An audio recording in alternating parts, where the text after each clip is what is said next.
Bonjour à toutes et tous. J'ai eu l'idée de créer un nouveau format, une nouvelle émission qui traitera des sciences humaines et sociales sous trois aspects. Et là, aujourd'hui, j'inaugure ce format, cette émission. Trois aspects. Le premier aspect, ce sera présenter des recherches, des résultats des sciences humaines et sociales en tant qu'elles permettent de penser les transformations de la société, mais aussi éclairer la décision public, politique. Ça, c'est le premier format de cette émission. Le deuxième, ce sera des résultats directement tirés d'ouvrages qu'on présentera et j'inviterai des chercheuses et des chercheurs qui viennent de publier un bouquin, par exemple. Le dernier, vous voyez, il y a trois sections, ce sera la sociologie de l'espace. Vous le savez, l'espace, c'est mon dada, et là, l'idée, ça sera de montrer comment les sciences humaines et sociales permettent de penser les politiques spatiales de façon intéressante et heuristique.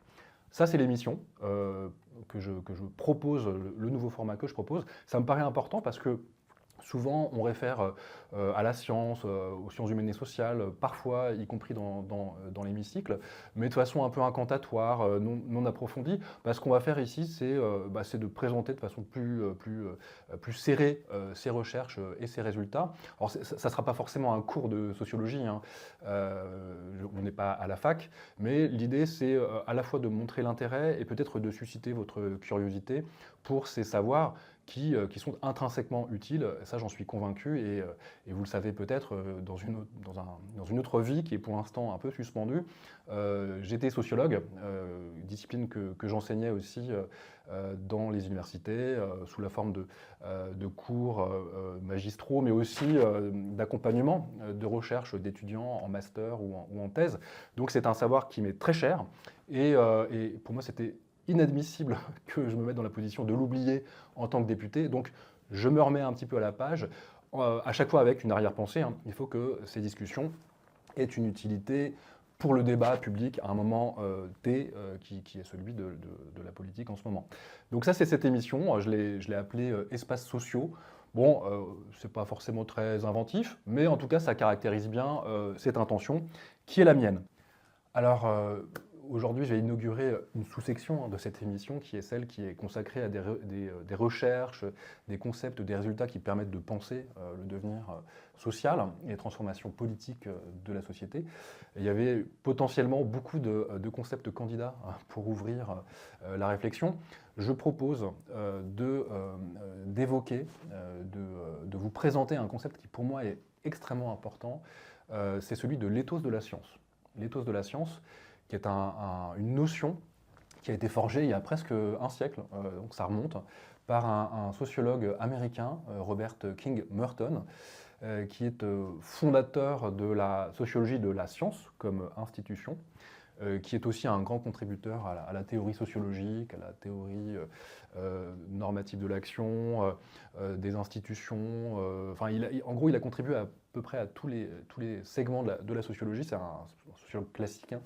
Mais sur la science, clairement, il a défriché tout un terrain, et il l'a fait dès sa thèse de doctorat qu'il a soutenue à Harvard en 1935, dans laquelle il essayait de réfléchir sur la place de la science dans la société. En l'occurrence, c'est en Angleterre au XVIIe siècle, donc c'est très situé historiquement, mais il pose les jalons d'une approche sociologique de la science qui est extrêmement pertinente, et je vous expliquerai pourquoi.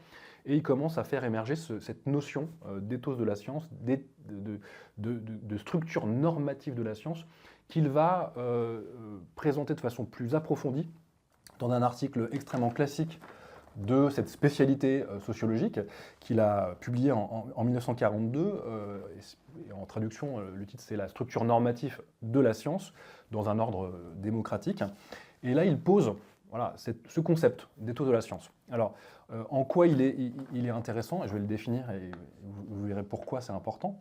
En gros, l'éthos de la science, il le définit comme un système de valeurs, un complexe de valeurs investi d'affects qui va régler, cadencer la conduite de la science et la faire fonctionner comme un système comportemental. Pour l'homme de science, dit-il dans l'article. Donc là, ce n'est pas la science seulement en tant que corpus de savoir, comme ensemble de vérités approchées sur le réel et quelles que soient les fractions de cette réalité. C'est plutôt ce qui va guider l'action des scientifiques en tant qu'ils constituent une communauté scientifique. Ça, c'est important comme notion aussi, à la communauté scientifique. Donc on a affaire à un système de valeurs. Et ce système de valeurs, ces valeurs, je vais les définir, leur fonction, finalement, c'est de permettre à la science de répondre à son objectif institutionnel, qui est de faire croître la connaissance. L'objectif de la science, c'est de découvrir de nouvelles vérités, d'établir des faits sur le réel, sur le cours du monde. Ça, c'est le système de valeurs qui est donc posé, établi pour que la science comme institution puisse progresser. Ces valeurs, il les définit. Ce sont des impératifs institutionnels, hein, dit-il. Il y a l'universalisme, le fait que la science, comme du point de vue méthodologique, épistémologique, eh bien, est basée sur des méthodes qui sont universalisables et qui fonctionnent un peu partout pareil, heureusement, ce serait quand même très compliqué. Donc il y a des méthodes qui sont établies et qui visent une forme d'objectivité, d'universalisme pratique pour toutes les communautés scientifiques. Le deuxième terme qu'il présente sous un angle non technique, c'est le communisme. Il parlera de communalisme un peu plus tard, sous le macartisme, parce que la suspicion de communisme aux États-Unis à l'époque est quand même extrêmement compliquée et peut d'ailleurs déstabiliser radicalement des hommes de science, ce qui sera le cas d'ailleurs de Robert King Merton, entre autres, puisque là je ne l'ai pas dit, mais c'était un homme de gauche dans les années 30, qui lisait beaucoup Marx, Harvard, etc. Donc le communisme, c'est simplement le partage de la connaissance comme bien public, non appropriable d'une certaine façon, et qui passe par le système notamment des publications. Vous produisez de la connaissance et vous l'adressez à vos pairs. Donc ça c'est le communisme, en un sens non technique, dit-il. Il évoque aussi cette norme fondamentale qui est le désintéressement. On ne fait pas de la science pour l'argent, par exemple. On le fait en étant mu par la passion de la science, par le simple fait de vouloir la faire croître comme ensemble de connaissances stabilisées sur le réel. Et enfin, très important, extrêmement crucial, le scepticisme organisé, c'est-à-dire le fait que dans cette institution qu'est la science, eh bien, on reconnaît le principe de la critique rationnelle entre pairs et la progression des savoirs précisément par la mise à l'épreuve de cette critique rationnelle. Ce qu'il appelle le scepticisme organisé, qui est lui aussi adossé par exemple au système des revues scientifiques, où là l'idée c'est de se critiquer les uns les autres, d'organiser la disputatio et de le faire dans l'intérêt premier de la culture scientifique. Ça c'est le système de valeurs. Et ce qui est important, c'est que c'est un système de valeurs qui n'est pas abstrait, qui s'incarne dans les comportements et qui s'incarne aussi par une défense de la science qui est presque affective, hein, une passion de la science. Certains parleront d'économie morale de la science plus tard. C'est quelque chose qui est incorporé par les scientifiques et ils y tiennent très fort. Ça, c'est la définition de l'éthos de la science de Merton. Autre point assez critique pour comprendre pourquoi il le fait émerger, c'est dans les années 30-40 qu'il publie les articles fondamentaux où il définit la structure normative de la science, cet ethos de la science. Au même moment, notamment en Allemagne hitlérisée, on voit précisément la négation de cet ethos de la science par un pouvoir dictatorial qui bannit littéralement tous les scientifiques juifs, qui les jette en dehors des universités et des laboratoires. Donc une négation absolue de leur statut d'homme de science. Et pour lui, clairement, on voit qu'à un moment donné, on a des pouvoirs autoritaires dont le devenir est contrarié précisément par l'exercice libre, désintéressé de la science. Donc lui, Robert Merton, quand il pense cette science, c'est aussi pour dire à quel point sa défense est partie prenante aussi d'une défense de la démocratie. Et donc il y a une dimension libérale au sens américain du terme de la défense de la science que lui met en avant. Donc c'est finalement un concept très situé, très situé. Néanmoins, et là je termine là-dessus, pourquoi c'est important de s'y référer aujourd'hui, parce que ce concept qui a donné lieu à beaucoup d'exégèses, de critiques, etc., auxquelles ont contribué des générations de sociologues. Hein. Ça fait presque partie des rites d'initiation pour les spécialistes de sociologie des sciences de discuter le concept d'éthos de la science. Eh bien, il se trouve que ce concept, il a fait florès, mais il a encore aujourd'hui des vertus très opératoires. Puisque ce qu'on voit depuis maintenant quelques années, c'est la résurgence de formes d'obscurantisme, de négation des résultats de la science. Alors, ce ne sont pas n'importe quels savoirs qui sont visés. Ce sont alors, les sciences humaines et sociales, souvent, parce qu'elles ont affaire à la description du réel, parfois dans ce qu'il a d'inégalitaire, les hiérarchies sociales, les luttes entre groupes sociaux, etc. Tout ça suscite évidemment des enjeux directement politiques. Donc les sciences humaines et sociales s'exposent de fait souvent à des tensions dans l'appréhension des phénomènes. Mais ce sont aussi des savoirs qui, par exemple, s'agissant de la science climatique, montrent l'étendue des ravages qui déstabilisent la planète et aussi un réchauffement climatique qui met en danger et à risque nos sociétés hein, et qui les enjoint à s'adapter toujours plus. Il se trouve que ces savoirs-là sont contestés, voire niés, hein, les résultats, par des acteurs qui ont plutôt intérêt à ce que ce soit le business as usual et que finalement ces vérités-là ne soient pas acceptées parce que ça contrarie leur business. Là, en l'occurrence, on appelle ça le climato-négationnisme, hein, le climato-dénialisme. Il est porté aux États-Unis par des gens comme par Donald Trump, hein, qui nie le changement climatique, qui nous dit que c'est un canular inventé par des scientifiques qui ont un agenda idéologique, ce qui est complètement aberrant, parce qu'on le sait que la science est lourdement étayée sur ces phénomènes-là. C'est donc cet obscurantisme-là qui réémergent avec des intérêts politiques très majeurs, hein, qui sont ceux des groupes politiques autoritaires, voire carrément fascistes, s'agissant du mouvement MAGA porté par Donald Trump. Quand Trump arrive au pouvoir en 2017 la première fois, ce qui est intéressant de voir, c'est que la communauté scientifique s'érige contre toutes les menaces qui sont potentiellement liées à l'avènement de ce pouvoir autoritaire trumpiste qui nie la science. Et ça donne lieu à des mobilisations dans les rues américaines, une marche pour les sciences qui est organisée début avril 2017. Et ce qui est très intéressant de voir, c'est que les scientifiques et les citoyennes américains qui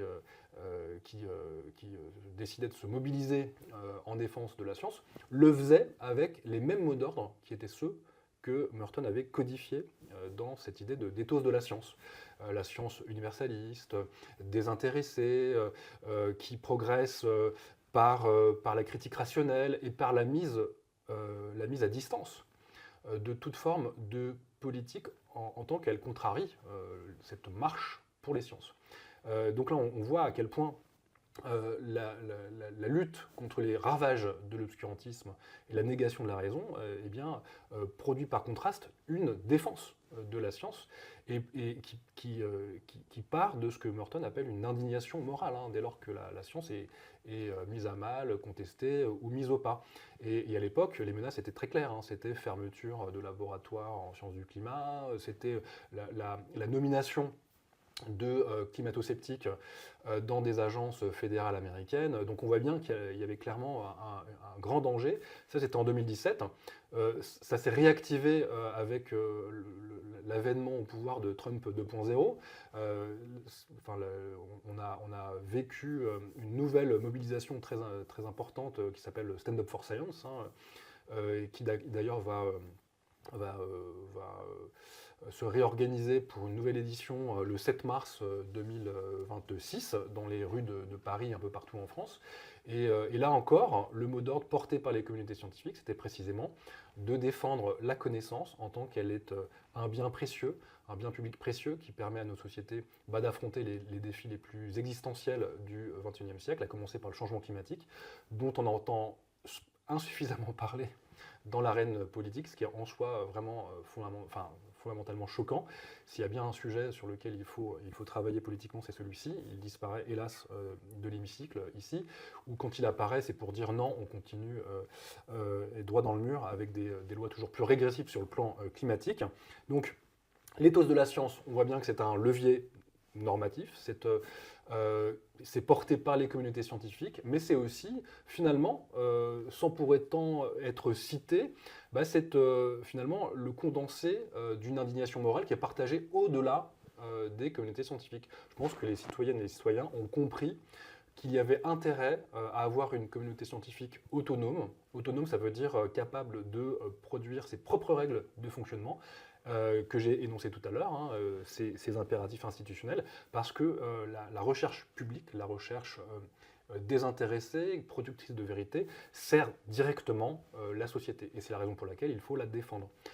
Voilà, c'était le premier concept sur lequel je voulais insister, qui est un concept un peu abstrait. Ethos de la science, ce n'est pas le genre d'expression qu'on utilise dans les discussions ordinaires, mais qui finalement vient capter un ensemble de réalités qui sont encore excessivement importantes et présentes dans la société à l'heure de la remise en cause de la science, à l'heure du vote d'une nouvelle loi du plomb contre laquelle on voit toutes les communautés scientifiques se dresser et pourtant des politiques qui font le contraire de ce qu'il faudrait faire au service de l'intérêt général, et un intérêt général guidé aussi par les résultats de la science.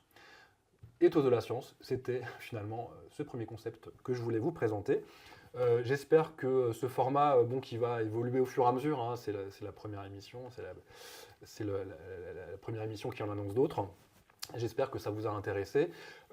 Vous aurez vu au fur et à mesure des références si vous avez envie d'approfondir en allant découvrir les sciences sociales et aussi l'œuvre majeure de Robert Merton. Prochaine émission, je ne sais absolument pas de quoi il s'agira, mais comptez sur moi pour que ce soit intéressant. À la prochaine.